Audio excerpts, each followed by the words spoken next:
In this video, I'll be discussing hypertransradiant lung fields and how to work out, in general terms, whether it's a lung problem or a chest wall problem that's causing the abnormality. Here is a patient who has a hypertransradiant left lung field. There's a little bit of volume loss, the left hemidiaphragm is elevated, and the somatoleptasis. But if you look carefully, the vessels have the same degree of density per unit area on each side. So I can make an assessment that probably this is a chest wall lesion. So an absence of something on the left, or maybe too much of something on the right. But because the vessels are normal on each side, it's unlikely to be a lung problem that's causing the hypertransradiant lung field. So you need to look at the lung fields and identify the hypertransradiant side, so it's the left side. You look at the number of blood vessels per unit area on the hypertransradiant side. So in other words, count the number of vessels in a diamond, that's the diamond between the ribs, and make sure they are the same on both sides. Look at the pulmonary vessels centrally and make an assessment. If the blood vessels are normal, it must be a chest wall or pleural problem. If they are reduced, it must be a lung problem, which is causing the hypertransradiant lung field.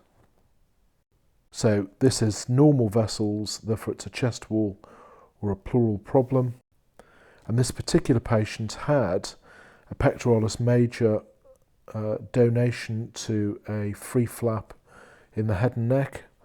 Here's the pectoralis minor, pectoralis major, pectoralis minor. And this is responsible for the appearances on the chest x-ray. Note that the lung parenchyma is the same on both sides, with the same density of vessels per unit area. Here is another example of a patient who has an absent pectoralis major. This time it's congenital. So we look at the hypertransradiant side, we then look at the vessels, they are equal on both sides. So it tells me that there's probably a lack of something in the chest wall or the pleura here, or there's too much of something on the other side. And you have to make a judgment call as to which is the abnormal side. Now, if you look carefully, you can see that the axillary fold on the left is horizontally orientated, and that gives me a clue that this is an absent pectoralis major muscle.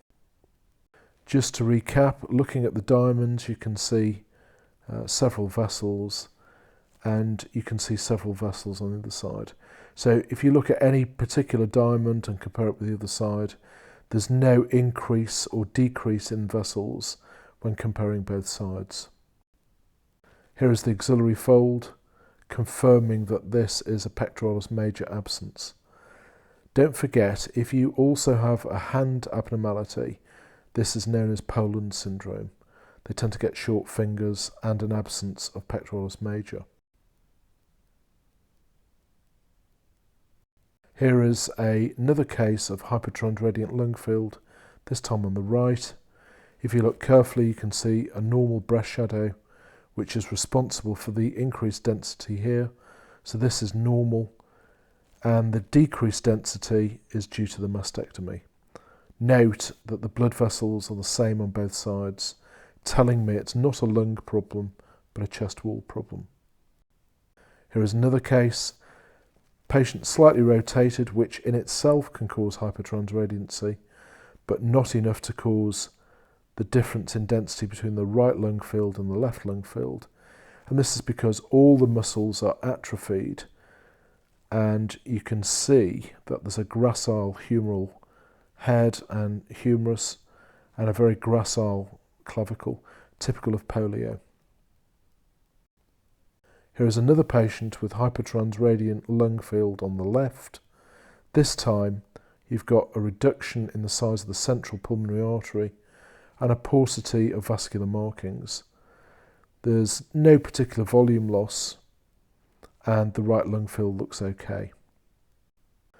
So this is a hypertransradiant left lung field. We've got reduced vascularity. Therefore, it's a lung problem. And in this particular patient, it was McLeod syndrome or Swyer-James syndrome. And this leads to air trapping. During expiration, this volume will stay the same or increase, whereas the right lung, the normal lung, will reduce and become dense. This is McLeod syndrome.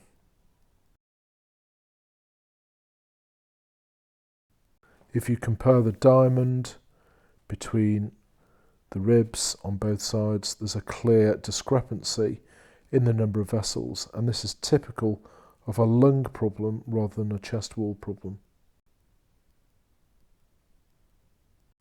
Here is another patient who has relatively normal lung fields, except in the left lower lobe where there's a paucity of blood vessels, and this is focal McLeod syndrome.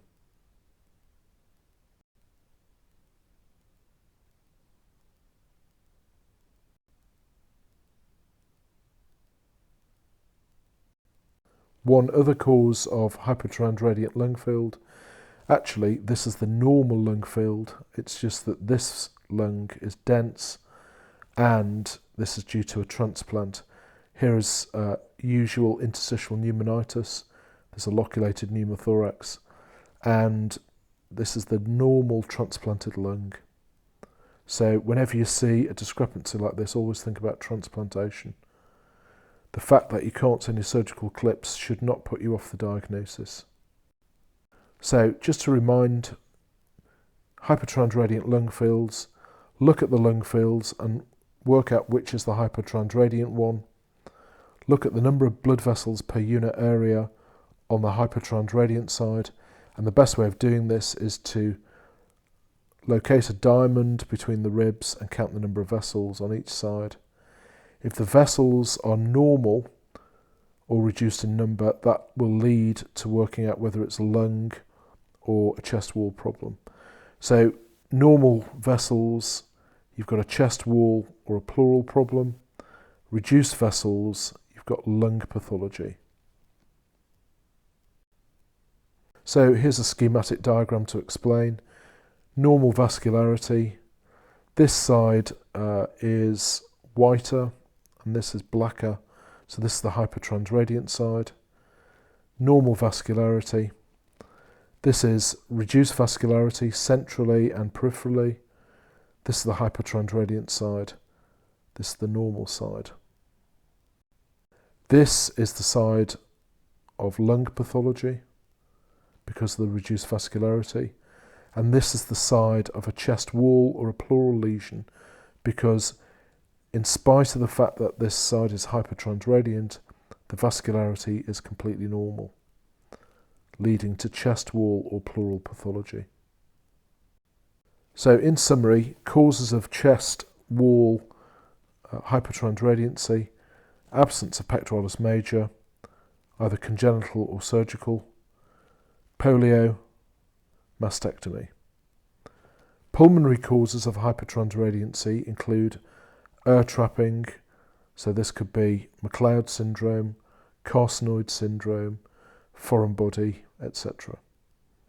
Don't forget vascular, so a very large PE causing Westermarck sign will cause hypertransradiant lung field. Occasionally, unilateral pulmonary oligemia can be seen, either congenital or post-operative shunts. Don't forget, unilateral pulmonary edema could lead to one side being dense and the other side being of normal density. And the example I showed earlier, the lung transplant. Chest wall and pleural causes of difference in transradiancy include a pleural effusion on the side of the increased density. So in fact, this is actually normal. Don't forget that the vascularity is normal. And a pneumothorax will cause hypertransradiant on the affected side. So obviously you lose vessels distally in a pneumothorax because of the pleural space, but the actual number of blood vessels per unit area doesn't really decrease until the lung completely collapses. Hopefully that should explain how to deal with hypertransradiant lung fields.